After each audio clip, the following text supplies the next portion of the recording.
सन 1968, चांदनी चौक, दिल्ली। मीनालाल की शादी एक कपड़ा व्यापारी कन्हैयालाल सेठ से होती है। कन्हैया का अपनी किराएदार सुंदरी के साथ प्रेम संबंध था, जो शादी के बाद भी जारी रहता है। जब मीना को इस बारे में पता चलता है तो वो अपने घर वापस जाने की जिद करती है। कन्हैया, सुंदरी और मीना में झगड़ा होता है और मीना मर जाती है शादी के 3 दिन बाद। लाल परिवार मीना की अचानक मौत से हैरान रह जाता है। उधर सेठ परिवार पुलिस और डॉक्टर की मदद से मीना की मौत को नेचुरल साबित कर इस केस को बंद करवा देता है। लेकिन मीना के दाह संस्कार के दौरान डॉक्टर लाल को कन्हैया और सुंदरी के बारे में बहुत कुछ सुनने को मिलता है।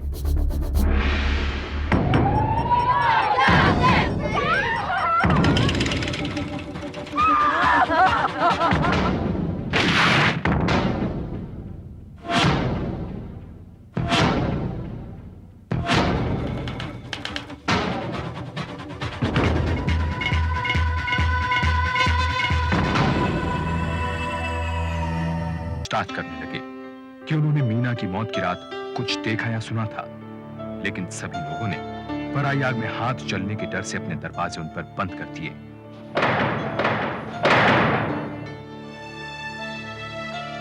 इंस्पेक्टर, आपको मैं आधे घंटे से यह बताने की कोशिश कर रहा हूं कि उस रात मोहल्ले के लोगों ने बहुत कुछ देखा और सुना।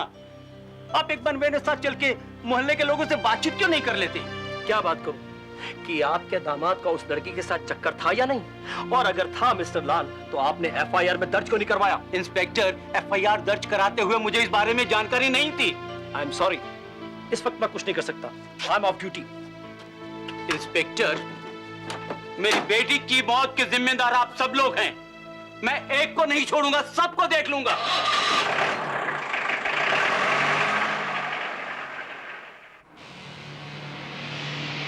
कन्हैया, क्या बात है? आज तू बहुत परेशान दिख रहा है।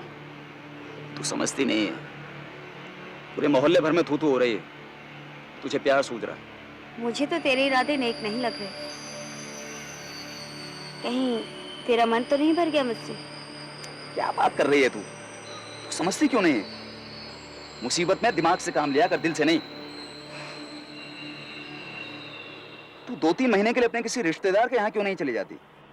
इसी बीच मामला भी ठंडा हो जाएगा और तू किसी दूसरी औरत से शादी करने के लिए तैयार हो जाएगा? मैं कहीं नहीं जाऊंगी, और वैसे भी मेरे जाने से और बातें बढ़ेंगी। डॉक्टर लाल ने हिम्मत नहीं हारी और वो मीना की हत्या के सुराग की तलाश में भटकने लगे। और एक दिन उन्हें अनिल मिला, जो इस घटना का इकलौता चश्मदीद गवाह था। उस रात कन्हैया भैया और मीना दीदी के बीच बहुत लड़ाई हो रही थी। कन्हैया भैया और मीना दीदी के बीच लड़ाई हो रही थी? तुम्हें कैसे पता? मैंने छत से सब कुछ देखा था। वहाँ सुंदरी भी थी। अनिल, क्या कर रहा है यहाँ? हाँ? चल अंदर। देखिए, बच्चा कुछ बता रहा था।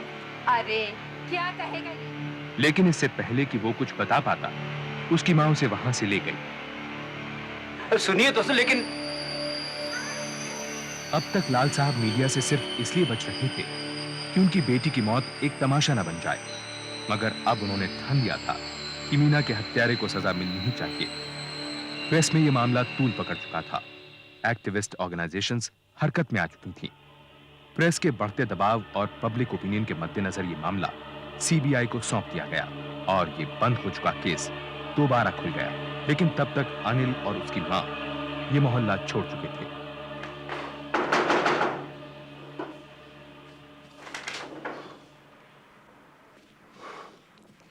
सेठ साहब, अब मैं कुछ नहीं कर सकता। भलाई इसी में है कि कन्हैया को कुछ दिनों के लिए यहां से बाहर भेज दिया जाए। मामला मेरे हाथ से निकल चुका है। I am really very sorry. अब मैं चलता हूं।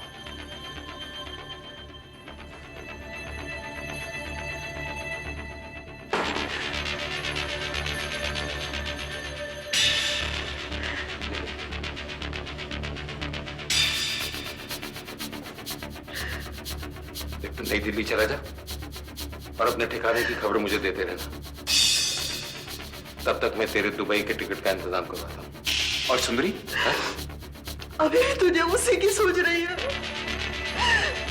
सारे घर में आग लगाकर तुझे चैन नहीं मिला।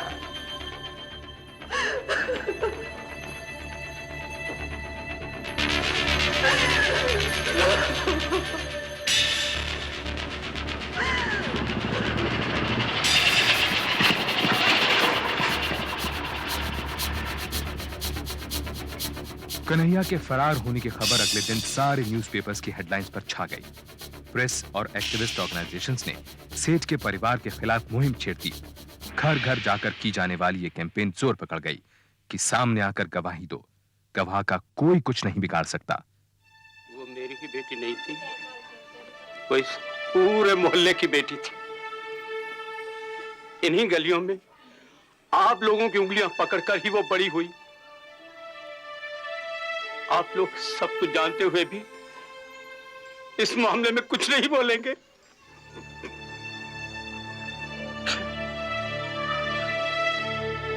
आज मेरी बेटी के साथ ऐसा हुआ है, ईश्वर न करे कल आप लोगों की बेटी के साथ कभी कुछ ऐसा हो।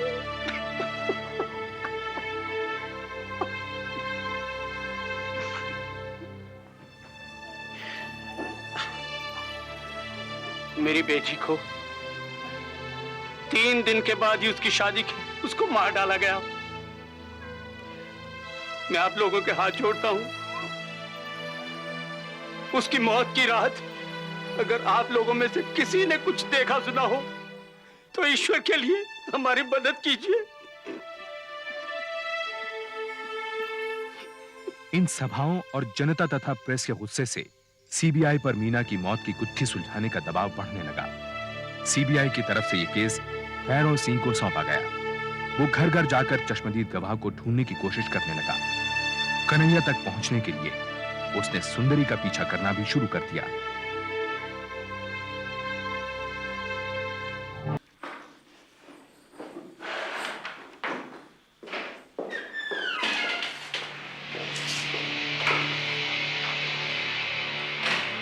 ये सुंदरी नाम की लड़की आप ही के ऑफिस में काम करती है?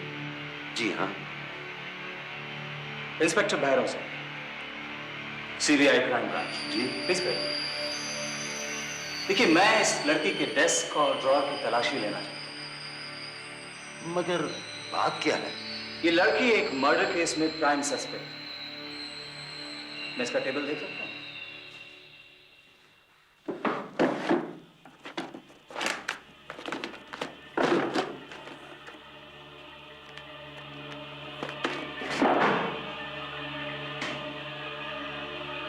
अच्छा, एक बात बताइए, आपने कभी इस आदमी को सुंदरी से मिलते जुलते देखा है? जी हाँ, ये अक्सर इसे यहाँ लेने आता है। एक बार तो ड्रिंक करके आ गया था और सुंदरी से ऊंची ऊंची आवाजों में बातें करने लगा जैसे वो इसकी बीवी लगती हो। बाद में मैंने सुंदरी को वार्निंग देकर छोड़ दिया। ठीक है, अब कभी ये दिखाई दे तो मुझे इन्फॉर्म कर दीजिएगा प्लीज। इसकी नौबत नहीं आएगी। मैं सुंदरी को नौकरी से निकाल रहा हूं। Anyway, thanks. सुंदरी को नौकरी से निकाल दिया गया। वो जगह जगह नौकरी की तलाश में भटकने लगी। भैरव सिंह ने ख्याल रखा कि सुंदरी को कहीं नौकरी ना मिले। वो सुंदरी का लगातार पीछा करने लगा और एक दिन एक फोन करना है।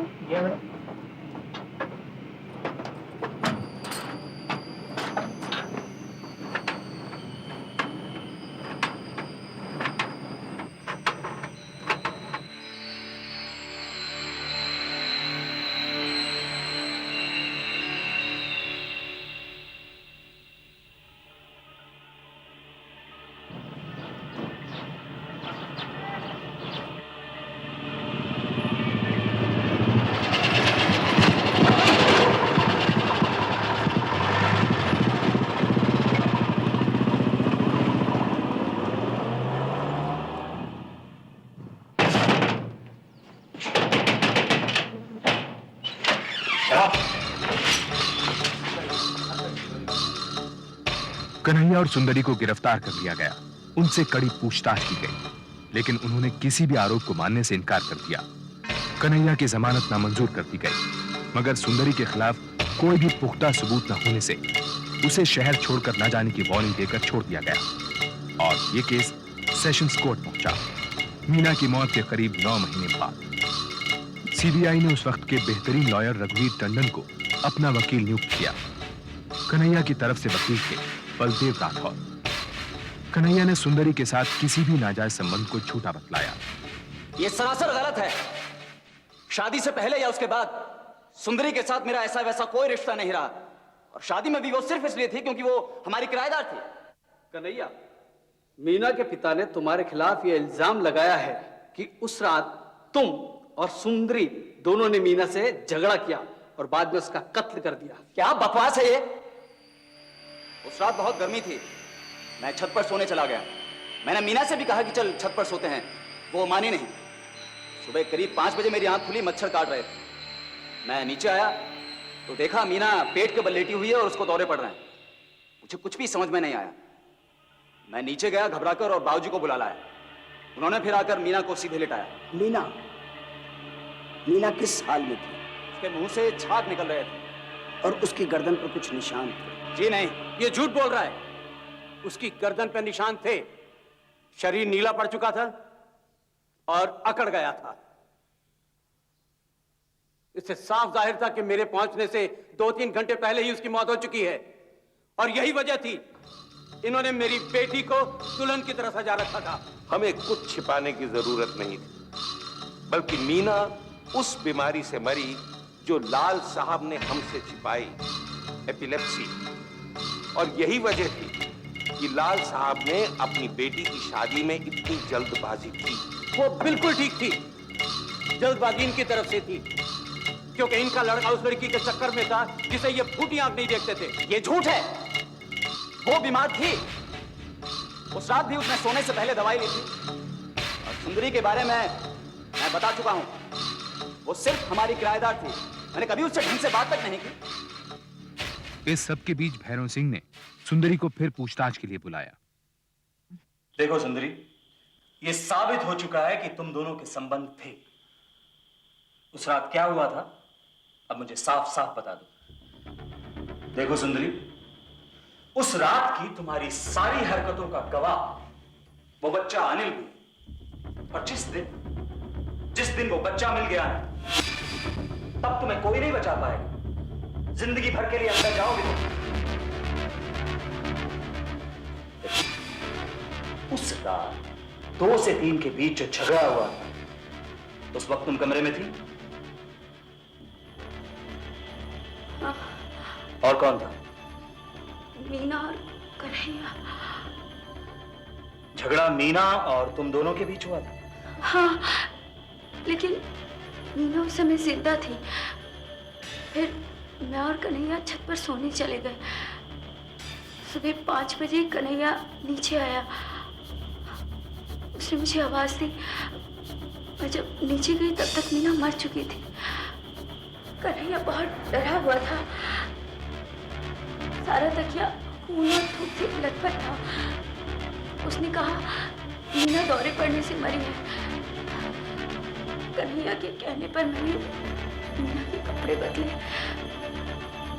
तकिए और चादरें हटा दी। बस उसके बाद फिर मैं अपने कमरे में चली गई। लेकिन तुम लोगों ने उसका मेकअप क्यों किया? उसे इतना सजाया संवारा क्यों? क्योंकि उसका सारा शरीर नीला पड़ चुका था। ओह, इसका मतलब मीना की मौत को तब तक 2-3 घंटे हो चुके थे। देखो सुंदरी, तुम्हें ये सारी बातें कोर्ट में कहनी होगी। लेकिन जब तक भैरव सिंह सुंदरी के नाम का वारंट लेकर पहुंचा, तब तक वो जा चुकी थी, न मालूम कहां। सुंदरी के जाने से कन्हैया के मर्डर करने का मोटिव जा चुका था। रघुनाथ टंडन के पास अब एक ही चारा बचा था कि मीना की मौत को अननेचुरल साबित कर दें। और एपिलेप्सी के फिट में आदमी उस तरह से नहीं चिल्लाता जैसा कि मीना चिल्लाई थी। उसके आसपास तमाम किस्म की दवाइयां पाई गई। उस रात भी उसने दवाई ली थी। हो सकता है ये उसी का रिएक्शन हो। उसका पेट खाली था, योर ऑनर। ये पोस्टमार्टम की रिपोर्ट से जाहिर है। और फिर उसकी गर्दन पर पड़े हुए निशानों के बारे में आप क्या कहेंगे? इंस्पेक्टर बग्गा के अनुसार वो निशान उसकी गर्दन पर तब पड़े जब उसके घर वालों ने उसको रिवाइव करने की कोशिश की। यही पोस्टमार्टम के डॉक्टर रावत की भी रिपोर्ट है। पोस्टमार्टम जानबूझकर मौत के 12 घंटे के बाद किया गया योर ऑनर, और तब तक ये पता लगाना भी मुश्किल था कि ये निशान मौत के पहले के हैं या बाद के। और इंस्पेक्टर बग्गा ने तो ना फिंगरप्रिंट्स उठाए हैं योर ऑनर, और ना ही लाश की कोई फोटोग्राफ खींची, और बिना पूरी तरह से इन्वेस्टिगेशन किए केस को बंद करवा दिया गया। जबकि डॉक्टर लाल बार बार ये कहते रहे हैं कि उस रात पूरे मोहल्ले ने चीखें सुनी है। इंस्पेक्टर बग्गा का बयान गलत साबित पाया गया। उसको अगले ही दिन सस्पेंड कर दिया गया और यह केस शायद रहस्य ही बनकर रह जाता अगर इंस्पेक्टर भैरव सिंह को वो सबूत नहीं मिलता जिसकी उसे बेसब्री से तलाश थी। अच्छा बताओ, तुम्हें वहां से सीधे नजर आ रहा है कन्हैया का कमरा? जी बिल्कुल, अभी वहाँ कोई नहीं है। और उस रात? मैंने वहाँ कुछ नहीं देखा था, अनिल ही देखता रहा और अनिल ने मुझे कुछ नहीं बताया। तुमने पूछा नहीं? उस रात वो बहुत डरा हुआ था। उस दिन के बाद वो और उसकी माँ मोहल्ला छोड़ के चले गए। अच्छा एक बात बताओ बेटा, तुमने उस रात कुछ सुना था? कोई आवाज? हाँ, एक लड़की की आवाज, नहीं 2 लड़की की चिल्लाने की आवाज सुनी थी। अच्छा हमें बताओ कि क्या सुना था, कैसी आवाज थी? मुझे छोड़ दो, मुझे जाने दो, मुझे छोड़ दो। भैरव सिंह को मालूम हो गया कि अनिल और उसकी मां वापस लौट आए हैं और मोहल्ले वालों ने सेठ परिवार के डर से उन्हें छुपाए रखा। देखो डरते नहीं, तुम्हें किसी से भी डरने की कोई जरूरत नहीं है। चलो अब आराम से हमें बताओ कि उस रात तुमने क्या देखा। शाबाश। उस रात हम छत पर सो रहे थे। रात के करीब 2-3 बजे मुझे एक लड़की के चीखने की आवाज आई। मैंने रमेश को उठाया और फिर दीवार पे चढ़ गया। वहाँ से मुझे कन्हैया भैया का कमरा साफ नजर आ रहा था। खिड़की खुली थी, बत्ती भी जल रही थी। अंदर कन्हैया भैया के साथ सुंदरी भी थी। वो दोनों मीना दीदी के साथ लड़ाई कर रहे थे। फिर भैया ने मीना दीदी को पलंग पर ढकेल दिया। फिर कन्हैया भैया ने तकिया उठाया और मीना दीदी के मुंह पर रख दिया। फिर सुंदरी ने भी तकिया पर जोर लगाना शुरू किया। काफी देर तक उन दोनों ने तकिया दबाया रखा। फिर मीना दीदी ने छटपटाना बंद कर दिया। फिर अम्मा ने हमें बुलाया और सोने को कहा। अनिल बेटा, तुम जहां से ये सब कुछ देख रहे थे वहां से सुंदरी और कन्हैया की शक्ल भी देख पा रहे थे? नहीं। इसका मतलब कि तुमने सिर्फ उनकी पीठ देखी? जी। योर ऑनर, इस हादसे को 1-1.5 साल गुजर चुका है। क्या हम एक 11 साल के बच्चे की याददाश्त को एविडेंस मान सकते हैं? गवाहों के बयानात और बाकी सबूतों से सेशंस कोर्ट ने अपना निर्णय 1 महीने के अंदर सुना दिया। मीना की मौत का राज अनिल की गवाही से खुल गया था। कन्हैया को मीना की हत्या का दोषी ठहराते हुए उसे आजीवन कारावास की सजा सुनाई गई। लेकिन कन्हैया ने इस फैसले के खिलाफ हाई कोर्ट में अपील की। हाई कोर्ट ने अपने निर्णय में कहा कि कन्हैया के पास मीना को कत्ल करने का कोई खास मकसद नहीं था। अनिल की गवाही को भी रद्द कर दिया गया क्योंकि वो मीना की मौत से करीब 1 साल बाद हुई थी और जहां से उसने इस घटना को देखा था वहां से वो किसी का चेहरा नहीं देख पाया था।